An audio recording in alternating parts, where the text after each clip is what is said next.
Hello and welcome to Bluejay Business News, where today I'm joined by Rod McIllree, Chief Executive of Bluejay. Bluejay is listed on the AIM market in London with the ticker of JAY, also listed in Frankfurt and in New York on the OTC market capitalization of around £101 million sterling. When Rod's on the show, we're normally talking about the ilmenite assets he has in Greenland, but today, something different. We're going to be talking about Finland and the three lots of assets which you have there, Rod. Rod, welcome back.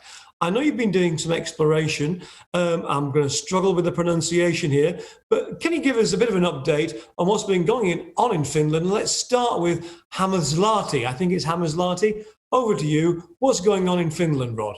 Afternoon, Tim. Thanks for having me back.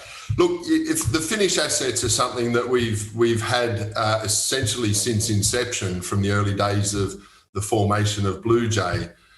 These were historical assets that are owned or were owned by the state-owned mining company in Finland, Outokumpu.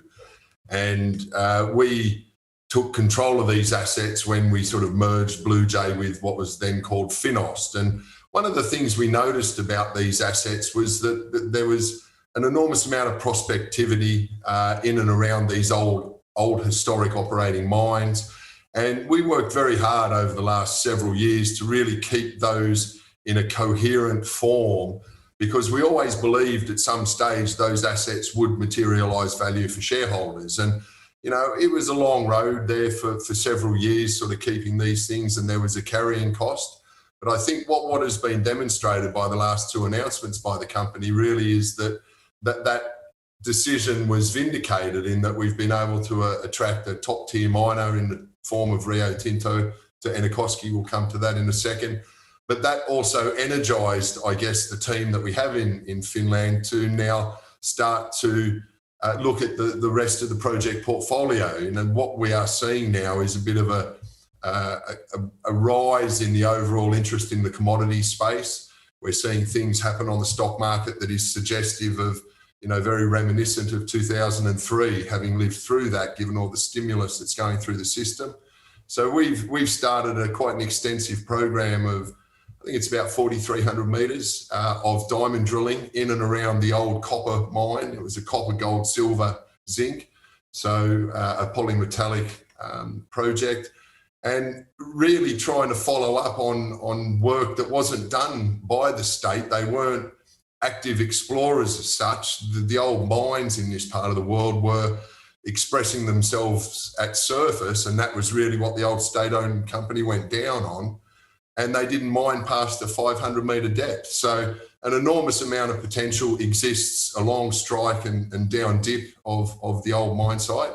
And that's what the work really is designed to test. Copper, zinc, gold and silver. Exciting stuff. All good ones. Yeah, all good ones. Now, you've also just done a joint venture with Rio Tinto.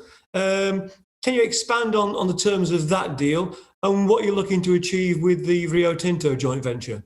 Sure. Well, I mean, this sort of reflects on the jurisdiction, I think, is probably the foremost point to be made here.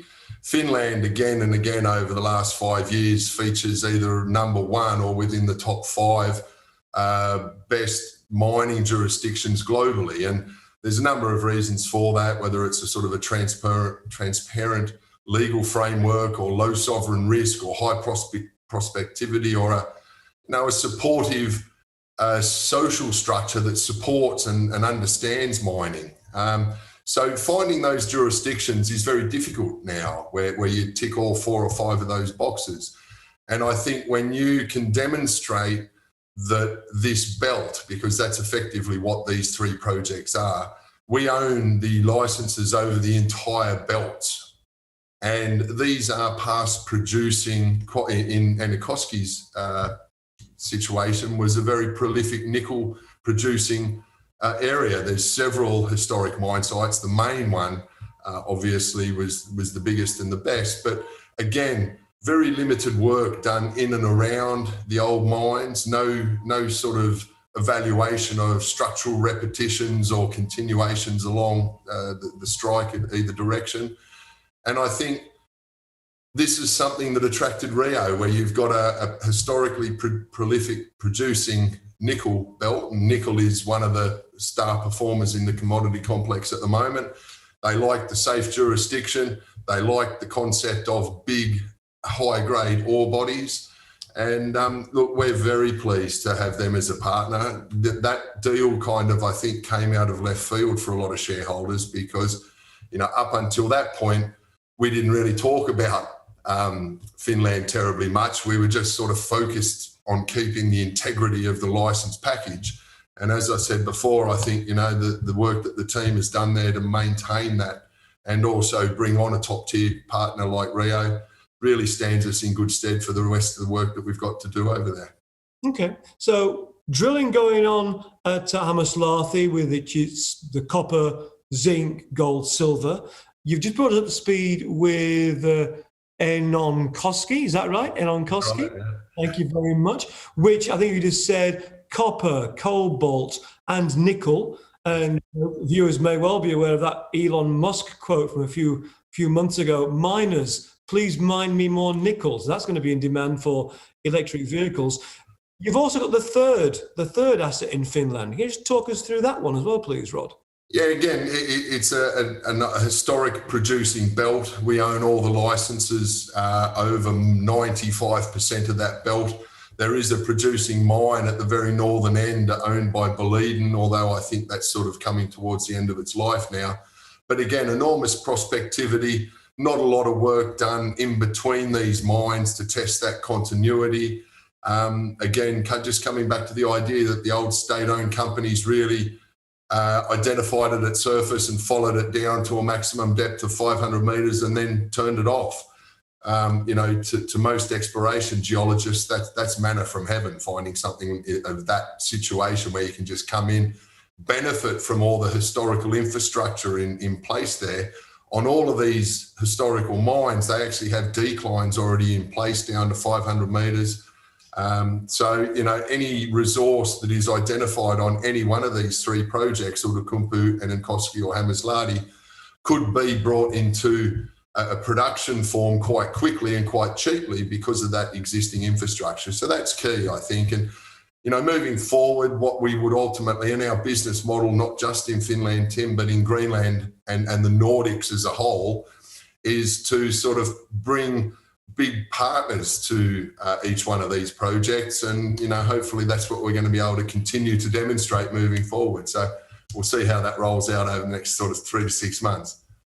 Well, I know you're driving ahead in Greenland, and I know you're going to come back and update us as you progress the ilmenite and issues on the Greenland assets. But let's just round off with Finland. I mean, thank you for that overview. In the coming months, can we expect any more news on the Finland assets to be coming out of Bluejay?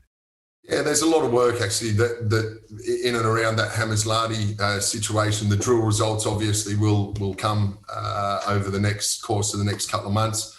4,300 metres worth of drilling. Hopefully, you know, I don't want to get too excited because it's early stages, but you know, I think there's a reasonable chance of finding something that will be worth following up. Let's put it like that. So I think, you know, that in conjunction with activity as we expand our relationship with Rio on Enonkoski, you know, we're free carried here for $20 million worth of expenditure, and that's a lot of work, you know. So I think that the news on Finland, specifically Enonkoski to probably start with, then Hammaslahti, Outokumpu, you might not see too much just in the short term, but again, it's only a couple deep and a few out wide, and it can come home pretty strong as well. So, you know, we're comfortable where we are in Finland, Tim. I think we've played a good game there, and our as I said, the team's decisions and our decisions have been vindicated here, and hopefully we can continue to demonstrate that.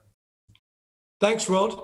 That was Rod McIllree, Chief Executive of Bluejay, updating us on the Finland assets. And we're all increasingly familiar with what's going on in Greenland, but that was a quick tour around the three sets of assets that Bluejay has in Finland. As I said, Bluejay can be found on 3 stock exchanges, on AIM in London, on the Frankfurt Stock Exchange, and in the OTC in New York. That's it from Bluejay Business News for today. Thanks for watching.